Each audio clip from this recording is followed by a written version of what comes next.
श्रीमद् भागवत गीता के 7वें अध्याय में श्री कृष्ण भगवान ने अर्जुन को परम सत्य का ज्ञान करवाया। जो लोग इस परम सत्य को सुनते हैं उनके पितृ परम ब्रह्म में लीन हो जाते हैं और पितृदोष से मुक्ति मिलती है। हरे कृष्णा श्रोताओं, श्रीमद् भगवत गीता के पाठ से भी पितृदोष से मुक्ति पाई जा सकती है। गीता का वो ज्ञान जो भगवान श्री कृष्ण ने अर्जुन को कुरुक्षेत्र के मैदान में दिया था, इस गीता का 7वें अध्याय पितृ मुक्ति और मोक्ष से जुड़ा है। श्राद्ध पक्ष में गीता के 7वें अध्याय का पाठ किया जाता है। श्रीमद् भागवत गीता के 7वें अध्याय में कुल 30 श्लोक हैं। आइए सुनते हैं श्रीमद् भागवत गीता का 7वां अध्याय। आपसे अनुरोध है, अगर वीडियो अच्छी लगे तो वीडियो को लाइक करके कमेंट बॉक्स में हरे कृष्णा जरूर लिखिएगा। आइए सुनते हैं श्रीमद् भगवत गीता का 7वां अध्याय। आप चाहें तो पितृपक्ष में संपूर्ण गीता का पाठ करें, नहीं तो पितरों की शांति के लिए और उनका आशीर्वाद प्राप्त करने के लिए और उन्हें मुक्ति प्रदान का मार्ग दिखाने के लिए गीता के 7वें अध्याय का पाठ जरूर करें। श्री भगवान बोले, हे पार्थ, अनन्य प्रेम से मुझ में आसक्त चित्त तथा अनन्य भाव से मेरे परायण होकर योग में लगा हुआ तू जिस प्रकार से संपूर्ण विभूति, बल, ऐश्वर्य आदि गुणों से युक्त तू जिस प्रकार मुझे संशय रहित रूप में संपूर्ण रूप से जान सकेगा, वह सुनो, जिसको जानकर फिर संसार में और कुछ भी जानने योग्य शेष नहीं रह जाता। हजारों मनुष्य में कोई एक मेरी प्राप्ति के लिए यत्न करता है। उन यत्न करने वाले योगियों में भी कोई एक मेरे पारायण होकर कुतत्व से अर्थात यथार्थ रूप से जानता है। पृथ्वी, जल, अग्नि, वायु, आकाश, बुद्धि, मन, अहंकार, इस प्रकार से 8 रूपों में विभाजित मेरी प्रकृति है। यह 8 प्रकार के भेदों वाली द्वापरा अर्थात मेरी जड़ प्रकृति है और यह महाबाहो, इसे दूसरी को जिससे यह संपूर्ण जगत धारण किया जाता है, मेरी जीव रूपा परा अर्थात चेतन प्रकृति जान। हे अर्जुन, तू ऐसा समझ कि संपूर्ण भूत इन दोनों प्रकृतियों से ही उत्पन्न होने वाले हैं और मैं संपूर्ण जगत का प्रभव और प्रलय हूँ अर्थात संपूर्ण जगत का मूल कारण हूँ। हे धनंजय, मुझसे भिन्न दूसरा कोई भी परम कारण नहीं है। यह संपूर्ण जगत सूत्र में सूत्र के मणियों के सदृश में गूंधा हुआ है।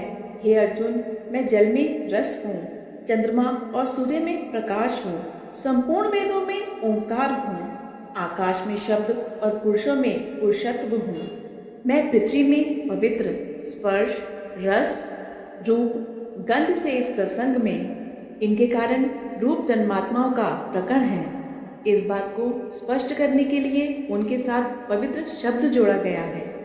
गंध और अग्नि में तेज हूँ तथा संपूर्ण भूतों में उनका जीवन हूँ, तपस्वियों में तप हूँ। हे अर्जुन, तू संपूर्ण भूतों का सनातन बीज मुझको ही जान। मैं बुद्धिमानों की बुद्धि और तपस्वियों का तेज हूँ। हे भरत श्रेष्ठ, मैं बलवानों का आसक्ति और कामनाओं से रहित बल हूँ अर्थात सामर्थ्य हूँ और सब भूतों में धर्म के अनुकूल अर्थात शास्त्र के अनुकूल काम हूँ। और भी जो सत्व गुण से उत्पन्न होने वाले भाव हैं और जो रजोगुण से उत्पन्न होने वाले भाव हैं, उन सबको तो मुझसे ही होने वाले हैं ऐसा जान। पर वास्तव में उनमें मैं और वह मुझ में नहीं है। गुणों के कार्य रूप सात्विक, राजस और तामस, इन तीनों प्रकारों के भावों से यह सारा संसार प्राणी समुदाय मोहित हो रहा है।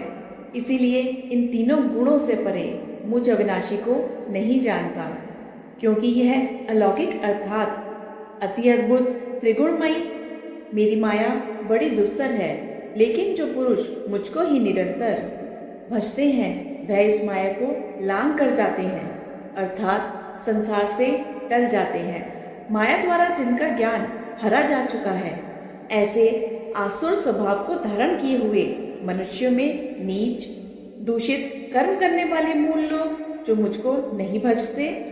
हे भरतवंशियों में श्रेष्ठ अर्जुन, उत्तम कर्म करने वाले अर्थात ही सांसारिक पदार्थों के लिए भजने वाला, आर्थ संकट निवारण के लिए भजने वाला, जिज्ञासु मेरे को यथार्थ रूप से जानने की इच्छा से भजने वाला, और ज्ञानी, ऐसे 4 प्रकार के भक्तजन मुझको भजते हैं। उनमें नित्य मुझ में एक ही भाव से स्थिर अन्य प्रेम भक्ति वाला ज्ञानी भक्त अति उत्तम है, क्योंकि मुझको तत्व से जानने वाले ज्ञानी को मैं अत्यंत प्रिय हूँ और वह ज्ञानी मुझे अत्यंत प्रिय है। यह सभी उदार हैं, परंतु ज्ञानी तो साक्षात मेरा स्वरूप ही है, ऐसा मेरा मत है। क्योंकि वह मतगत मन बुद्धि वाला ज्ञानी भक्त अति उत्तम गति स्वरूप मुझ में ही अच्छे प्रकार स्थित है।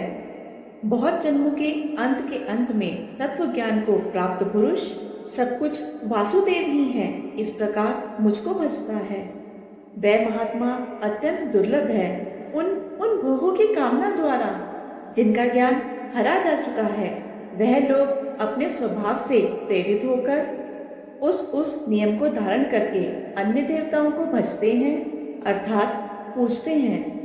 जो स्काम भक्त जिस देवता के स्वरूप को श्रद्धा से पूजना चाहता है, उस भक्त की श्रद्धा को मैं उसी देवता के प्रति स्थिर करता हूँ। वह पुरुष उस श्रद्धा से युक्त होकर उस देवता का पूजन करता है और उस देवता से मेरे द्वारा ही विधान किए हुए उन इच्छित भोगों को निसंदेह प्राप्त करता है।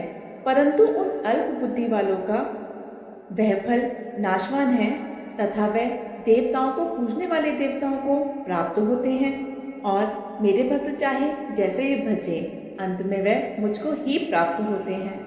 बुद्धिहीन पुरुष मेरे अनुत्तम अविनाशी परम भाव को ना जानते हुए मन इंद्रियों से परे सच्चिदानंद घन परमात्मा को मनुष्य की भांति जन्म कर व्यक्ति भाव को प्राप्त हुआ मानते हैं। अपनी योग माया से छिपा हुआ मैं सबके प्रत्यक्ष नहीं होता, इसलिए यह अज्ञानी समुदाय मुझे जन्म रहित अविनाशी परमेश्वर को नहीं जानता, अर्थात मुझको जन्म में मरने वाला समझता है। हे अर्जुन, पूर्व में व्यतीत हुए और वर्तमान में स्थिर तथा आगे होने वाले सब भूतों को मैं जानता हूँ, परंतु मुझको कोई भी श्रद्धा भक्ति रहित पुरुष नहीं जानता। हे भरतवंशी अर्जुन, संसार में इच्छा और द्वेष से उत्पन्न सुख दुख आदि द्वंद्व रूप मोह से संपूर्ण प्राणी अत्यंत अज्ञता को प्राप्त हो रहे हैं, परंतु निष्काम भाव से श्रेष्ठ कर्मों का आचरण करने वाले जिन पुरुषों का पाप नष्ट हो गया है, वह राग द्वेष रहित द्वंद्व रूप मोह से मुक्त दृढ़ निश्चय भक्त मुझको सब प्रकार से भजते हैं। जो मेरे शरण होकर जरा और मरण से छूटने के लिए यत्न करते हैं, वह पुरुष उस ब्रह्म को, संपूर्ण अध्यात्म को, संपूर्ण कर्म को जानते हैं। जो पुरुष अधिभूत, अधि देव सहित तथा अधि यज्ञ सहित सबका आत्मरूप मुझे अंत काल में भी जानते हैं, वह युक्त चित्त वाले पुरुष मुझे जानते हैं, अर्थात प्राप्त हो जाते हैं। यह था भगवत गीता का 7वां अध्याय। आशा है आपको ये वीडियो अच्छी लगी होगी। वीडियो पसंद आई हो तो वीडियो को लाइक करके कमेंट बॉक्स में जय श्री हरि जरूर लिखिएगा। चैनल को सब्सक्राइब करना ना भूलिएगा। धन्यवाद।